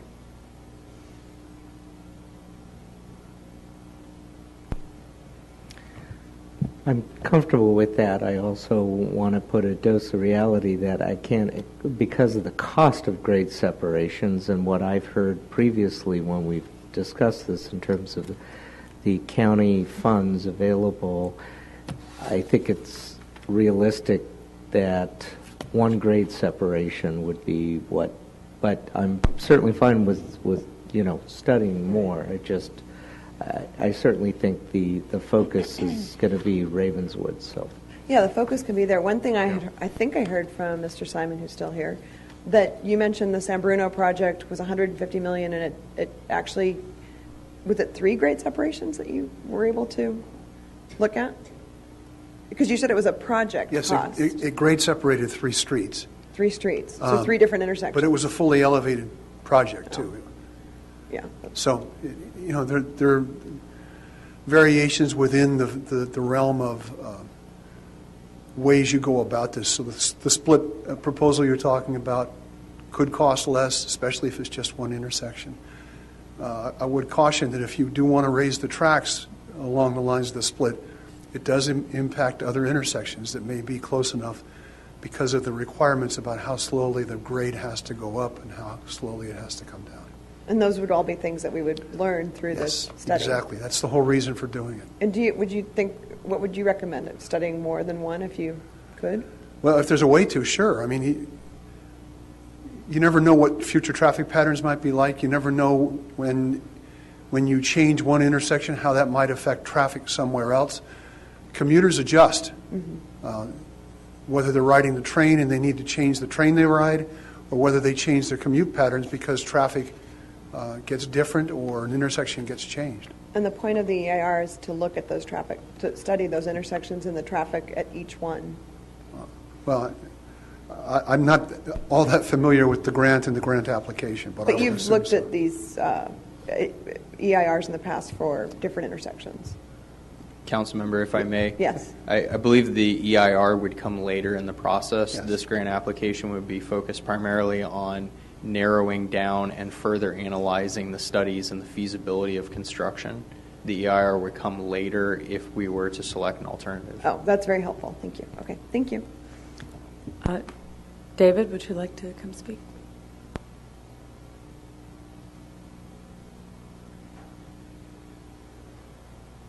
Is there something I'm supposed to punch, or it doesn't? Thank you. Well, I'm sorry for this. I know we're all getting very tired. Sitting back, everyone's had a very great conversation. Thank you all. I appreciate all this. Something that struck me in listening to all this, I'm very much in favor of the combination split. It seems like it solves a lot of your problems for you, but it highlighted something that's a feature of all of these. That's the physical construction. And something perhaps, I think it's something that needs to be addressed in the studies, because doing any form is going to be very impactful either on Alma or the parcels of land that actually were just sold and traded hands. And there's going to be a lot of potential controversy or issues with that you'll need to have yourself to sort of arm yourself with or to be knowledgeable about as you make your decisions. So I was hoping that could be a part of this study as a feasibility so that you know what happens and where it goes. I understand it will be part of the study. Perfect. Thank you. Yeah. Am I correct? Yes, you are correct. Okay, good. That will be part of the study. All right. Did you want to make a motion at this wonderful hour, or did you Yeah, and I'm just going to look at attachment C, page 269, and I think that we have made modifications to this, right? We're in agreement. We're moving the last bullet up to number 2, and then that's the change there. And then and deleting either. And deleting the.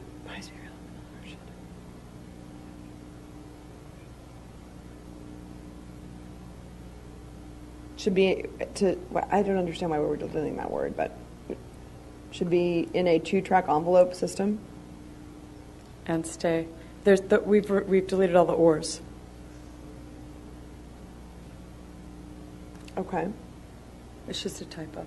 Yeah. And do we need anything in this council position summary about if we're studying a 3-track in the study?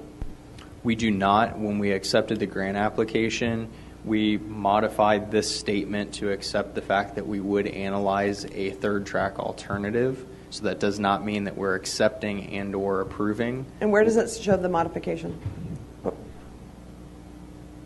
Because I don't see it. Okay, that's correct. Nikki's refreshing my memory. I apologize. We did not modify. We originally were requested to modify by the TA, and that was dropped at the last minute, and we were no longer required to modify. Okay. But we did accept that we would analyze a third track under the acceptance of the grant. Right, so the TA didn't require us to change this, That's but we correct. are going to study the 3 tracks in Yes, the grant. that's correct. Okay, all right. But we still clearly state that we oppose it. Yes, that is also correct. Great, thank you. So what other action do you need? We're looking for, first item is the change to this council vote on that position. The second would be the direction on studying more than one intersection, which I believe we've heard that. And then it would be moving into the Alma-Ravenswood discussion Okay. after we finish this. So do you want a motion on this council position summary? We do, please. Okay, so I'll make a motion on the City of Menlo Park Council position summary that we keep it as it is with the changes that we previously said. The last bullet will come up and be bullet number 2. And what will become bullet 3, which is still 3, the high-speed rail within Menlo Park should be in a 2-track envelope, and that will remain. We're taking out the word either, and those are the only changes there. And I think there was, by acclamation here, that we would study all the intersections. We'd like that to be the policy moving forward, to look at all of the intersections. Great. May I clarify that point? We will look at all 4 intersections under 2 configurations. That would be depressing of the roadway and leaving the track at grade. The second would be the split alternative, partial elevation of the track, partial depression of the roadway. Right, and when we talk about that split, it's 10. You could look at, you need a 20% or 20-foot difference in the Yes. road to the railway. That's Yes. correct, from the So top of the roadway to the bottom of the train. So it's looking at Trestle. 10 up, 10 down, so to speak. Give or take. Yeah. Okay. So it's looking at the split, and it's looking at, At grade rail depression of the roadways. And keep in mind, aren't those both split? they are not. So one alternative would leave the rail line at its existing elevation, but lower the roadway underneath the track Underpass. to the full 20 feet depression of the roadway. Mm-hmm. The split is partially elevating the tracks and partially depressing the roadway to get that 20-foot difference. Okay. And the important thing to keep in mind with the 2 differences would be the impacts to adjacent properties. From the 2003 footprint study, the depression of the roadway and the at-grade train tracks had a very significant impact to adjacent properties, and it could have significant property takes associated, whereas the split alternative had less impacts and less property take. Okay. And that's due to the grade differential of the roadway with the adjacent properties. So it's late. I just want to make sure I understand, because too many times it's been late and we've voted on something and then somebody came back and said, that's not what I thought. So one, for lack of a better word, nobody panic, is raised track, and one is blended. It would be the other way around. One would be leaving the track where it is and lowering the road. The second would be partially raising the track and partially depressing the road. Okay. And then, I'm sorry, go ahead. And I just wanted to, so in addition to the split alternative, all 4 intersections, I assume that if we only have enough funding for Ravenswood, we will have as part of this the design of how you do that grade so that, and the impact it might have on Oak Grove, but it basically gets to grade between Oak Grove and Glenwood if we're only able to do, if we only have funding to do one split intersection, and that would be Ravenswood. So I believe I understand your question is if we are analyzing and designing for the split alternative, but we only have funding to construct one intersection, we may not be able to construct only one intersection. because of the grades, it may have impacts to the adjoining intersection. So I do not believe, without further analyzing it, that we would be able to construct only one at a time. If we go with the split alternative, it is very likely it would be all of the intersections constructed or none. Whereas if you go with the at-grade train track depression of the roadway, it's more likely that you would be able to do individual intersections at a time. Right.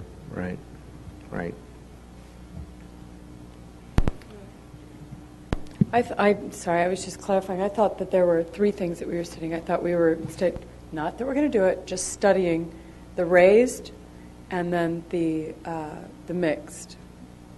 But you're saying it's mixed and mixed. It's mixed and below. So in one alternative, the train tracks stay at the existing elevation. There is no change to the track, but the road would be lowered. Right, okay. The other alternative is the train tracks would rise, but they would only rise a split difference, about 10 feet, and the roadway would be depressed about 10 feet to meet the 20-foot differential. Okay. So of the two alternatives, the tracks stay in place in one, the tracks are partially elevated in the other. Okay. With a 10-foot. It would be approximately 10 feet of elevation rise to the tracks, give or take. Okay. Through the mayor, just to bring you back to the motion and this is what I heard, the changes to the proposed policy that is on page 269. We're going to remove the last bullet point to the second spot in the bullet points to make it clearer. We're going to remove the word either, and then there's no other changes to the policy. Was there another change? That's correct. And okay. So the part that's striped out, it remains striped out. Yeah. Okay, so I have a motion, I forget. Do I have a second? Yes. Okay, shall we vote? Motion passes 3-0. Council members Klein and Mueller are absent.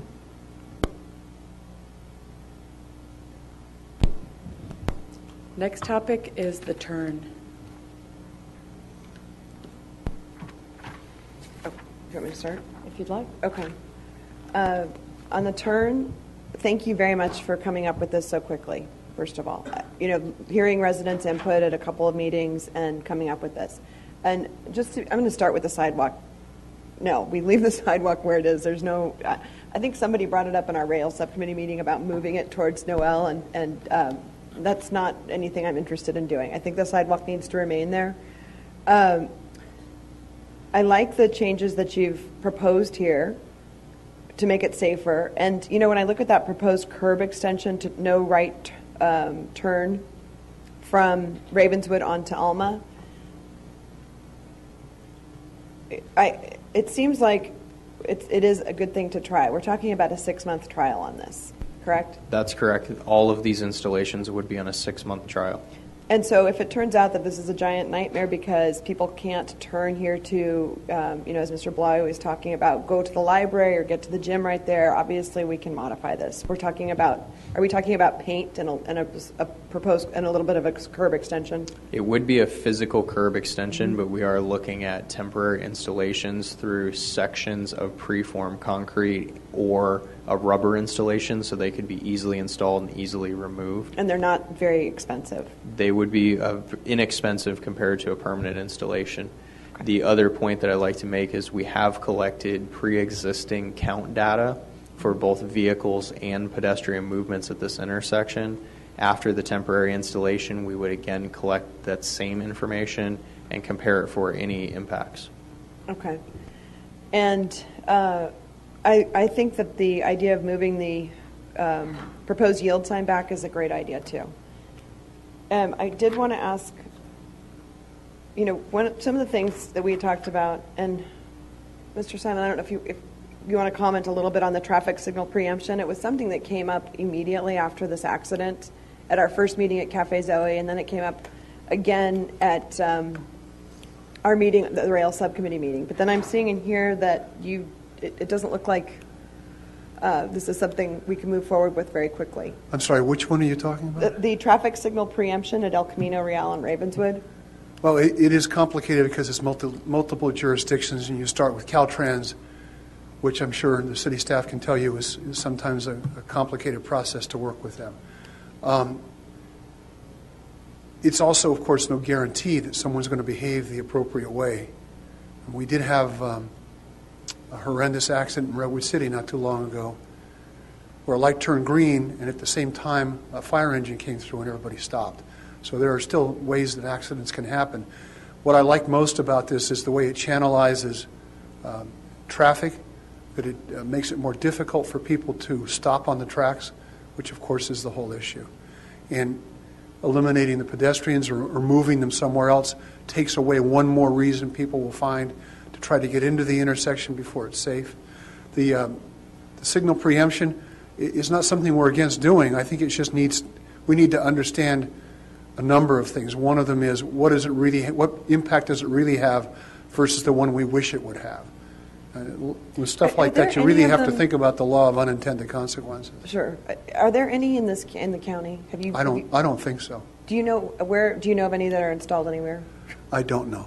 Okay, just curious. Yeah. But you have not installed these anywhere at this point. Not that I know of. No. Okay. If that changes and you do hear what, you let us know. Sure. I'd be curious to know. Well, I think that's one of the things that will turn up in the study. I would assume that we'll look and see where else it's been done. And then the number 5, it's on. I don't think. Unless I'm wrong, maybe we have done it. Is the question related to the signal preemption or the median island? The signal preemption. So there are signal preemptions up and down the corridor. One location or a series of locations you may be familiar with are along Central Expressway or Alma, leading from Palo Alto into Mountain View. And that's because of the distance between the train track and Central Expressway. It's very limited. Mm-hmm. And so there is only about a queuing of one vehicle between the traffic signal and the rail line along Central. Whereas if you look at the intersection here today, I believe we're about 350 feet, which is beyond the distance of a required signal preemption. It does not prevent us from doing it. It just has additional challenges based on, as Nikki was explaining, the distance required for the train to preempt the signal to allow that length or that amount of vehicles to clear the area. So this would be something that you would probably prefer to study a little bit further. We would like to continue to study this. Caltrain staff and Caltrans staff has agreed to continue to study it and look at alternatives with the city. Okay, and then some people... Let me apologize for the misstatement. I'd forgotten about those intersections. There's such a small section of road between the tracks and the street. I'd forgotten about them, that they have signal preemption. I should add, it is a source of some frustration to people that it's not very long. It doesn't seem to... It interrupts the flow of traffic, which is one of the issues we have to address. Mm-hmm. The other issue that came up was installing a train approaching sign, right? So that the cars on Ravenswood could see that. But in looking at this, you obviously want to explore the technology here. And has that been utilized anywhere in the county yet, or in Santa Clara County, or? A train approaches sign? Yes. Well, at the risk of being wrong again, I don't believe there are any signs like that. We've only in the past year and a half installed the visual messaging signal signs at the stations that provide what is supposed to be real-time information, mm-hmm. and it's still being worked out. It's not sufficiently reliable that we would want to install it at an intersection where if the information is wrong, somebody's putting their life in jeopardy. Mm-hmm. So that's something we have to refine. It's certainly worth looking at. One of the other questions that comes up relative to that is how much notice do you want people to get, and how much do you want to stop traffic? I mean, there's a minimum amount of time we are required to have the gates go down when a train is coming. Mm-hmm. We actually exceed that standard by some amount of time. We can have the gates come down 10 minutes before the train gets there, but the people who are trying to get across the intersection may not find that acceptable. Well, no, nobody would, obviously. Yeah. I mean, you're trying to move traffic and make sure it's right. safe. So that's the balance you have to strike. Right. Okay. Oh, thank you. Appreciate that. And so looking at your other proposed changes, the change in the middle on Ravenswood, which I don't know what you're calling it, this median, that's, The reddish pink Yes. color, that's correct. That is also the concrete median extension that would also be temporary, or it could be rubber. okay, all right. Well, this intersection has always been kind of a nightmare to go through. And so if we can help improve this somehow, I think this is very helpful. One other thing I wanted to ask Nikki about on Ravenswood, you had talked, I think, at the Bicycle Commission about the striping for bike lanes on Ravenswood as well. So the Ravenswood changes that the Bicycle Commission had requested that we look at are twofold. And the first is installation of a buffer striping. So that's similar to what you might see on Alpine Road at 280. So narrowing the travel lane and adding a painted buffer. And that would stretch from basically the SRI driveway towards MA on both sides of the street. So that's something that we're looking at now, but it wouldn't impact this section directly. Okay. The lanes here are too narrow to provide the width to adequately stripe a bike lane and provide 2 travel lanes in each direction. And so at this point in time, we don't have the width to add a bike lane through this section, but we're exploring other options. And the other option would be to make it 1 lane, I guess. To make it 1 lane, or a more short-term improvement could be adding sharrows through this section to delineate where bicyclists should ride and reinforce that bikes do use this route. Well, okay. And when is the striping from SRI to MA? When is that scheduled to take place? Next week. Oh, I thought you said it was going to be soon, and that's great. I wanted to hear it so everybody knows next week. And then if it's, I don't know what you need to put the sharrows in from, I'm just looking at this intersection as an intersection that my kids take, other kids take, I take, and trying to make it safer for the cyclists getting through here too. So what would it take to put the sharrows in here? So the sharrow installation, we're going to be bringing an item through the Bicycle Commission next Monday, and that will be a request for a few different installations of sharrows and using that type of treatment. One is related to Oak Knoll School, and so we'll put together that request as well as potential use in gap closure situations where we have the facility ideally would have a bike lane, but we don't have the width. And so as an interim improvement, we could add sharrows, and Ravenswood would be one case where we could use that approach. So that will go to the Bike Commission next Monday, their May meeting, so it's May 11th, and then would come to the council following the Bike Commission. And then looking at this section that we've got in front of us on the screen, we can see that it's 2 lanes in each direction of 2 lanes of car traffic in each direction. But then once you are by SRI, once you cross Laurel, it becomes 1. Correct? Correct. Yep. Right, even before, that's right. Even before you get to Laurel, I guess it's right after Noel Drive, it becomes 1 lane. Right. So why have we looked at making it 1 lane in each direction in this section that we're looking at on the screen?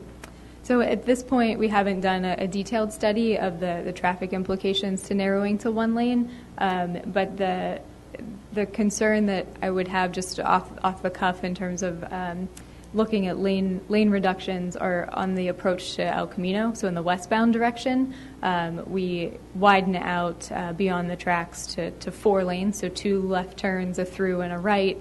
And that's really related to queue storage more than it is anything else. So you need that space to really stack cars and not have as much queuing back across the track. So we need to balance the operations of the intersection, how many vehicles can get through, and how much storage you need, both right. in advance of the crosswalk and at the El Camino intersection and the rail crossing.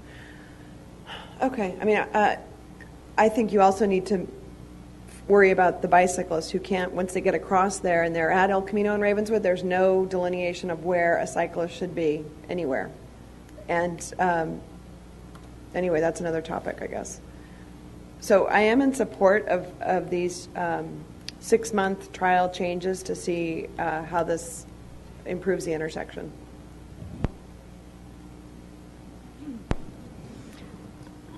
Councilmember Otake. So I too appreciate the work in getting these interim changes to improve safety done quickly, so thank you. I'm certainly on board with the turn restrictions at Alma Ravenswood and creating that median barrier. I think that the issue is how complicated that intersection is right now with so many things going on, that at least to reduce by taking away the left turns, that helps to focus attention of drivers at least, and I think that certainly will help. My guess is that, leaving the crosswalk there, and I understand that we need to because of the bike situation, I'm kind of concerned that that's probably not going to help the situation that much, because if I look at the numbers of the, this is on page 197, the summary of fouling incidents, virtually all of them are eastbound, right? So it looks like we have and my experience going through it, whether it's in the morning or in the evening, is you have this issue where pedestrians cross right there, and you've been focusing just on crossing the tracks, and all of a sudden you're having to stop.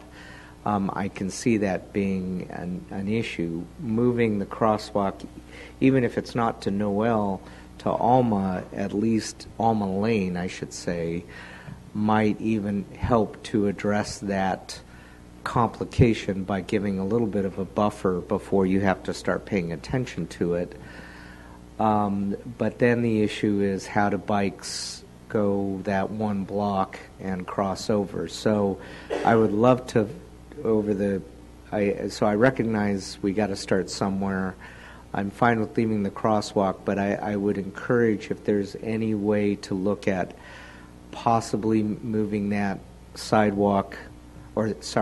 that crosswalk to at least Alma Lane, and that would require some sort of a solution for bikes. I think ultimately, if we do have to move it to Alma Lane, I think that will still be convenient for SRI employees who are walking to the train station. That's not going to inconvenience them. But I do understand the issue with bikes that are going on Alma, so we need a safe solution for them. So we may come back to on the crosswalk. The right turn at Alma from Ravenswood, the curb extension, I am concerned that may be a little overkill initially. The question is, based on your analysis of the fouling, because I know you have 7 to 9, which is rush hour in the morning, and we've got the rush hour in the evening where you have that problem. Is it that bad in the middle of the day? Do we have the same sort of fouling taking place in the middle of the day or on weekends? Because I know a lot of people rely on that right turn into Alma to get to whether it's the library or the gym for basketball on weekends, and now having a curb extension creates a pretty major inconvenience about having to go all the way around. So what do we know about, would we be able to address it by simply no right turn during peak traffic hours? And that's a great question. So we collected 24 hours of video data, both in April of this year, and then Caltrain provided us video data from December of 2013 that we reviewed for those fouling incidents. We haven't made it all the way through all 24 hours, but we've gone through the bulk of the daylight operation. So these are both typical midweek conditions. The April 2015 data that we just collected also coincided with an off-the-grid event, and so we thought that would be kind of a worst-case scenario in terms of the amount of pedestrian traffic that's crossing the intersections. In terms of the crossing of Alma on that south leg and the curb extension, from the preliminary analysis that we've done, it tends to be worse in the noon hour. So that's the time of day where we typically have the highest pedestrian volumes crossing that leg, as well as a high demand for vehicles coming into Burgess Park for events, for recreation classes, for the library use. It could also be high on the weekend, although I'd anticipate that overall traffic is lower, so then confusion it just generally decreases at the intersection. So that's generally worst case, but what tends to happen in the evening, based on the video that we've seen, and one commenter spoke to this tonight as well, we have a pedestrian that approaches the intersection to cross Ravenswood, pushes the button, that creates a gap in vehicle traffic, and a left turn, either southbound on Alma or northbound on Alma, decides to try and shoot the gap and get through. At the same time, a pedestrian crosses the south leg of Alma and someone tries to turn right, and it just breaks down. And so what we're trying to do with this phased approach in the trial installation is really try to separate out some of those conflicts and assess whether the relocation of the crosswalk on on Ravenswood is necessary, and come back with that information later on. At this point, it's roughly in the peak hours and in that noon peak as well. 50% of the conflicts appear to be due to pedestrians crossing Ravenswood, with the other 50% either due to the right turn conflicts with pedestrians on Alma or turning vehicles during those restricted hours. So it's a roughly even split between those options. Okay, so I'm willing to, with knowing those statistics, I'm willing to give that curb extension a try, but I'm fully prepared to get a lot. I mean, I think we are going to get a lot of flack over that, because that is a considerable inconvenience. Peter, just to chime in there. Yes. I mean, if you feel that, if you think that a time restriction is a better way to go there, I'm willing to try that as well, just to throw that out. Okay. Well, given what Nikki said, that you've got the noon, you've got the noon issue where you've got pedestrians crossing there, and that also creates a fouling issue even to that time. That now makes me at least lean toward doing the curb extension, at least to try that out. But I do think maybe, we're going to have to weigh that, right? Absolutely. That's part of the review process over the 6 months. And one of the challenges we had when we have looked at what do we want to do at this intersection is consideration for obeyance of the existing signage that we have. And there's a consistent pattern of drivers disobeying the time of day turn restrictions. And so that's why we were looking to go with a physical barrier, because if we were to put time of day restrictions on the right turn, becomes an enforcement it's issue an enforcement now issue. Yeah, no, I understand. I think we need to make sure we're publicizing why we're doing that, and because as I mentioned, I think we are going to get a lot of complaints about that. But again, I mean, this is a 6-month trial. I'm willing to do that. On a sort of lower note, but and I'm certainly supportive of studying signal preemption.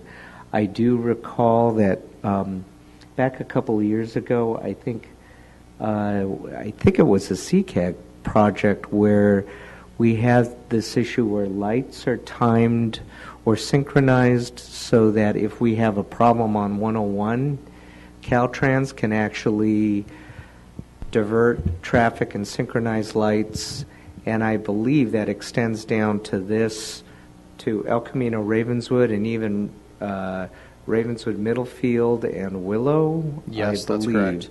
So I want to make sure all of this, we don't all of a sudden have another preemption taking place if 101's blocked. And I recall that Caltrans District 4, literally in their operations center in Oakland, can can trigger some of these changes.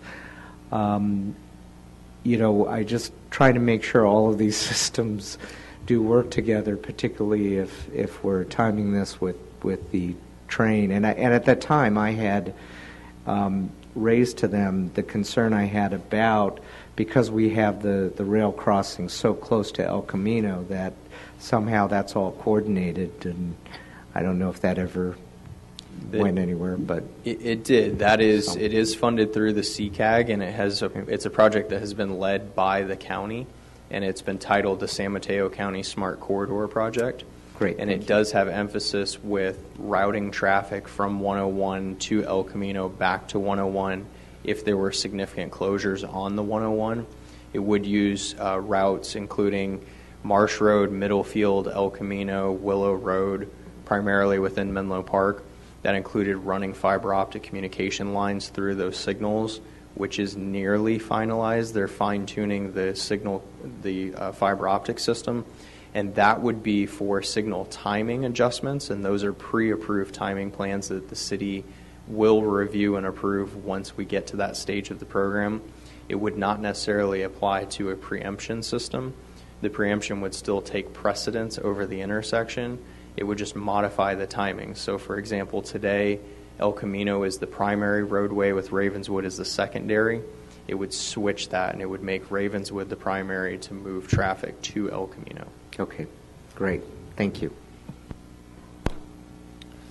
On page 202, I just want to make sure I understand this correctly.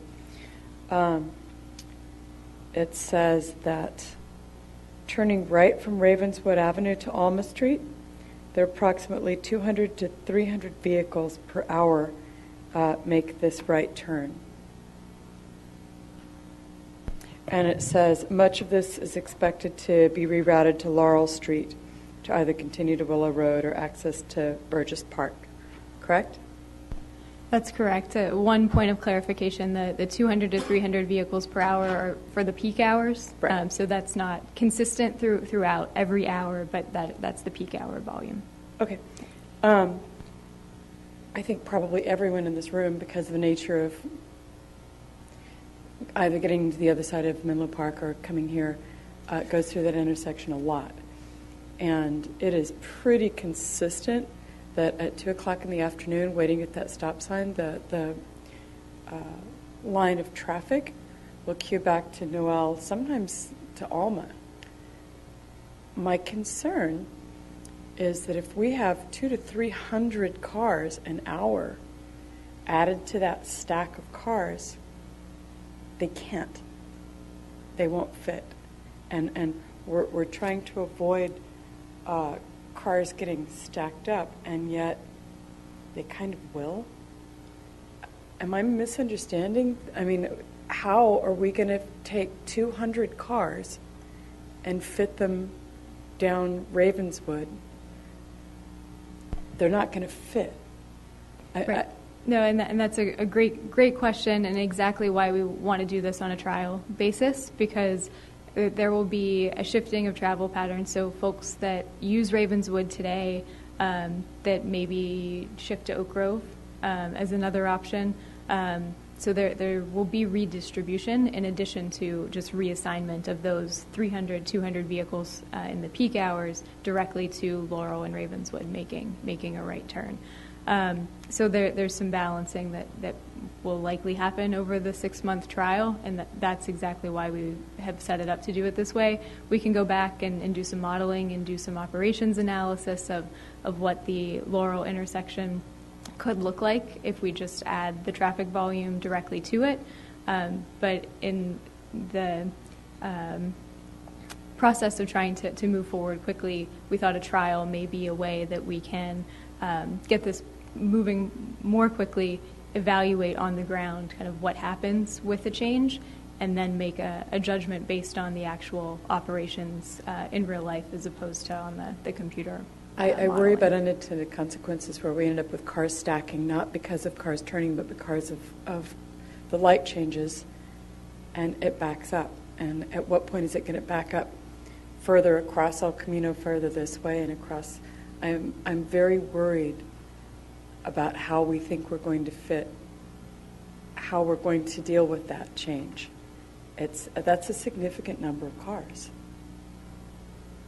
And I always worry about the unintended consequences. I worry about the fluid dynamics aspect of traffic.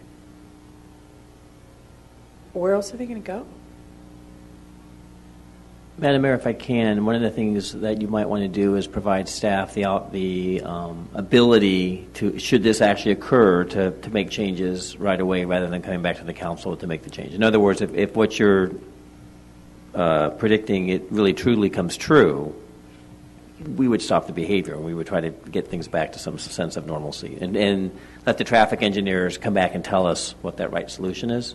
So again, I guess what I'm suggesting is instead of solving it here, you might want to just give us the authority to make those changes should we recognize something's really gone awry, the unintended consequence. Because the idea of the unintended consequence actually is one that we don't know is going to happen. You're actually anticipating this one. It's the other one that we don't know about that's equally worrisome. So.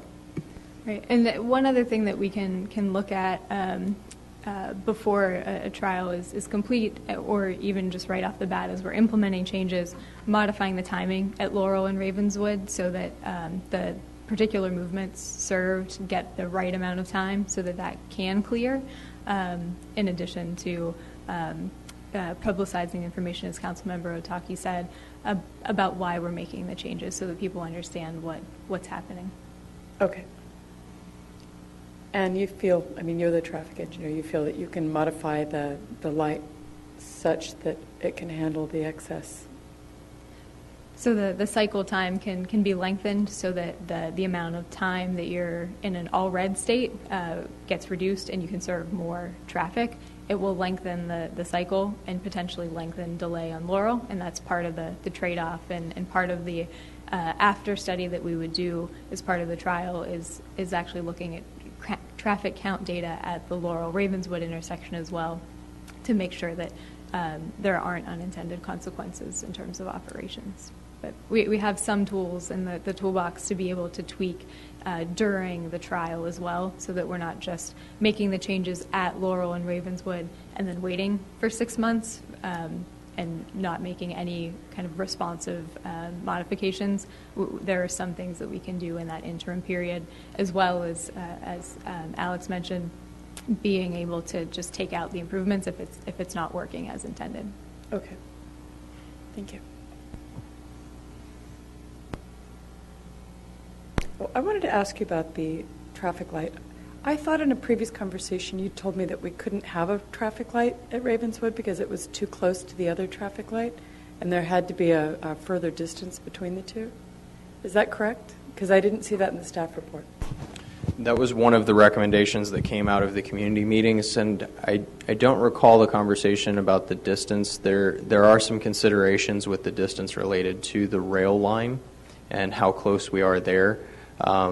We've also included in the staff report language that after the 6-month trial installation, if this is not a solution, then we would look at a second phase, which could be the installation of a signal.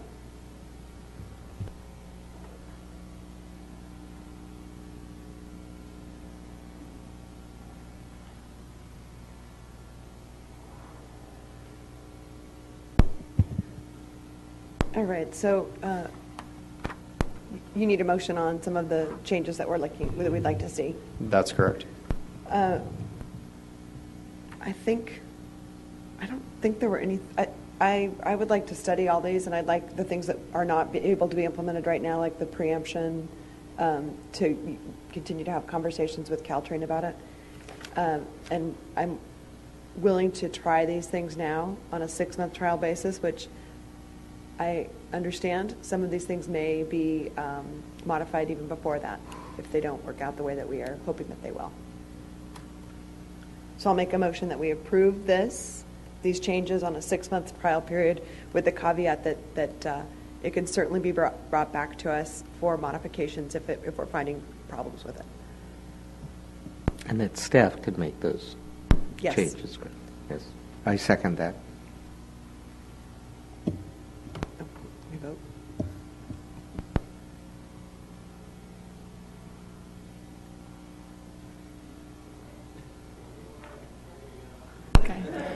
Motion passes 3-0. Council members Klein and Mueller are absent.